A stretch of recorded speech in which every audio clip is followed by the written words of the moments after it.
Hey friends, I've had another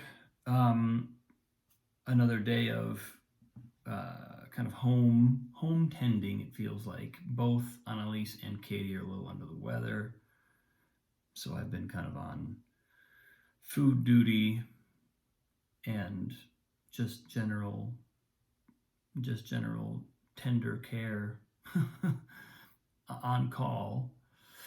But I've also had most of my day in my office, and I had a session this morning with a friend and client, and we had just a great conversation.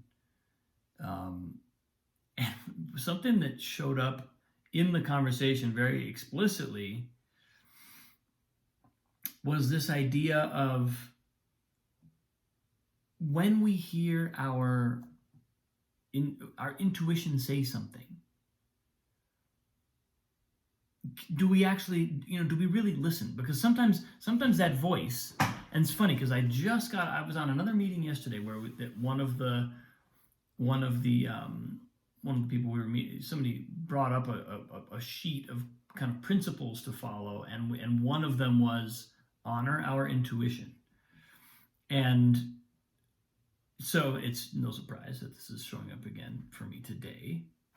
But I had this, it was just my student client had this hilarious moment where she talked about having just taken a long trip and really having a lot of work to do, and not feeling like she was swimming in free time, but for some reason she felt inspired to go get a pedicure, and it resulted in this reconnection with some people she hadn't seen in over 2 years, and a kind of whole emotional spiritual uplift.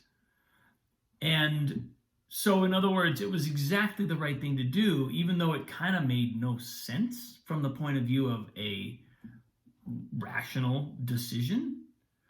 And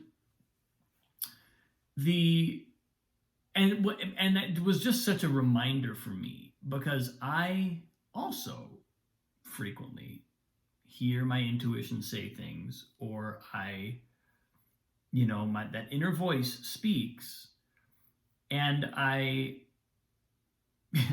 depending on what it's saying, I question it.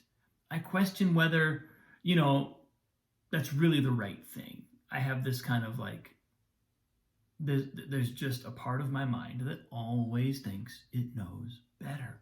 It always thinks, and the thing is, by and large, this isn't always the case, but by and large, that intuitive voice that's speaking comes with a kind of emotional uplift.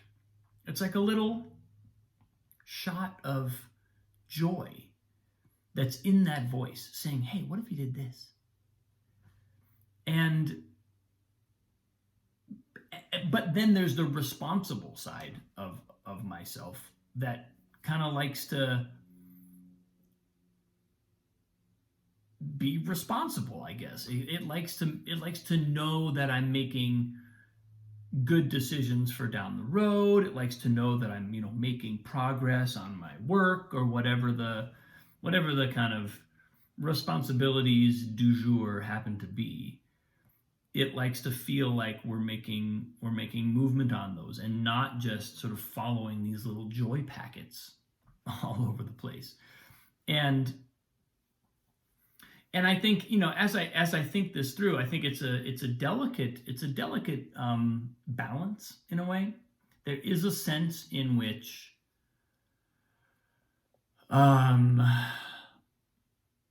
I do sometimes have to, it's funny because I was literally saying something almost not the opposite yesterday, but I was talking about, like, when I'm practicing, I actually, like practicing piano, I have to almost take my own desire out of it, because my own desire doesn't always lead me. Like, my own desire then thinks that it's the one to know what success is. And it determines what success is by whether or not it is satisfied. But that's not how actual practice works. That's not how actual progress takes place on piano.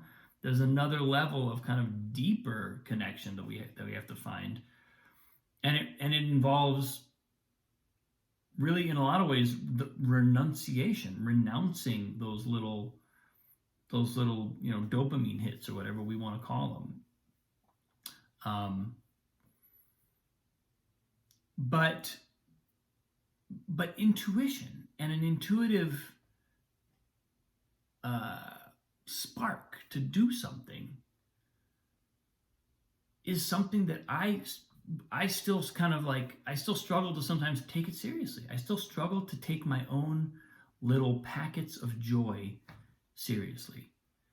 And why? What's going on there? Why would I not? Especially knowing what I know and having kind of really reflected on the nature of inner work and following a deep calling, a deep voice. Why is it still so hard to just let our intuition guide us? Let that little voice lead us. I think sometimes I was having this beautiful conversation with my coach a couple weeks ago. And it's kind of reminding me of this, because she was kind of saying to me, I was talking about how I want to feel more reliable in my work. I want to be, I have a family, I have a wife, I have a daughter. I was kind of saying, there's a part of me, it's not the whole part of me, there's a part of me that really wishes I could just know financially and opportunity wise what's coming where and how that, just like that I could predict all of that, because then it would allow me to know what's going to happen next month and 6 months from now and a year from now and 18 years from now or 15 years from now when Annalise goes to college, and all these things that we want to have a handle on. But and this is very out of character for my coach, because ordinarily she would be encouraging me to really kind of plan that very rigorously. But she actually sort of observed a pattern in my life of things manifesting without sort of the evidence in advance that that's what was going to be manifested. And what she essentially was kind of saying is, look, I'm watching you do this over and over and over again, Robin. Like you keep saying that you wish this was more predictable, but you actually keep regularly producing these opportunities or these moments of either abundance or something, the next thing comes up. What if you just trust that that's actually reliable? Right? Like, what if we could trust that and what we were really talking about in that moment was alignment. It was the alignment with what's truly most important to us. And I think that's really kind of the key that I've been circling and looking for in this kind of intuition discussion, because that's the only question we really need to ask. Is that intuition in alignment with our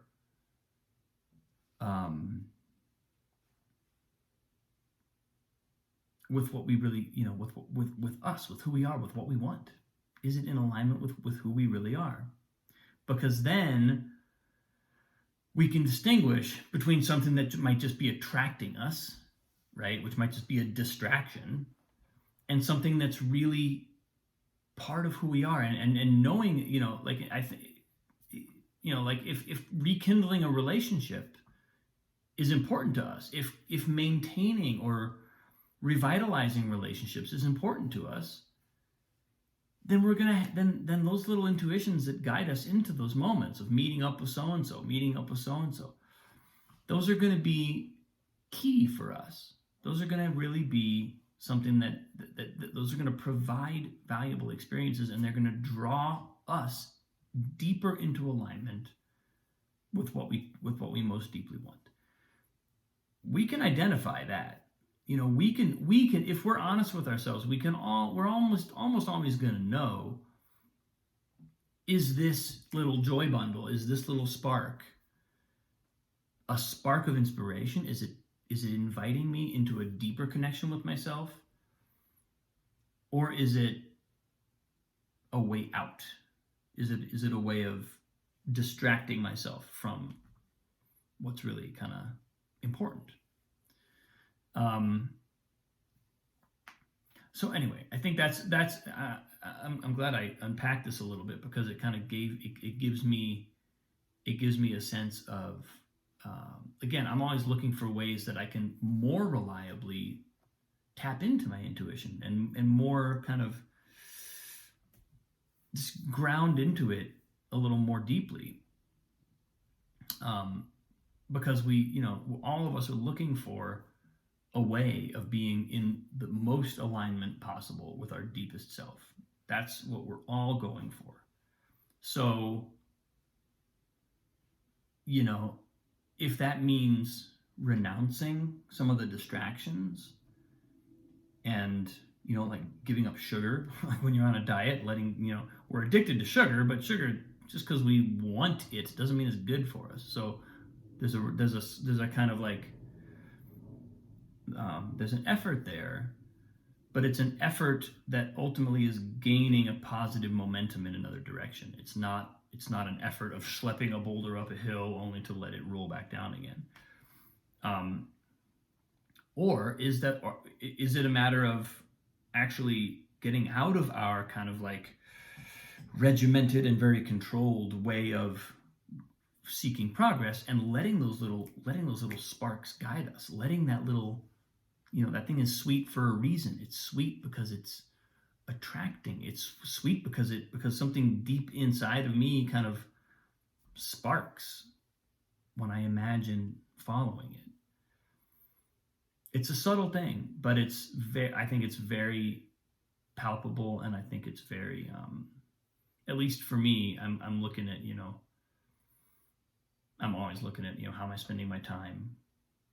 How aligned am I in the use of my time? And so finding little ways of being able to be even more conscious about what's coming up, even more conscious about what a moment might mean, is always helpful for me. It always feels like a lift when I discover those little insights. So that's what showed up today, people. Thank you. Love you. I appreciate you. Have a great day. I'll see you tomorrow.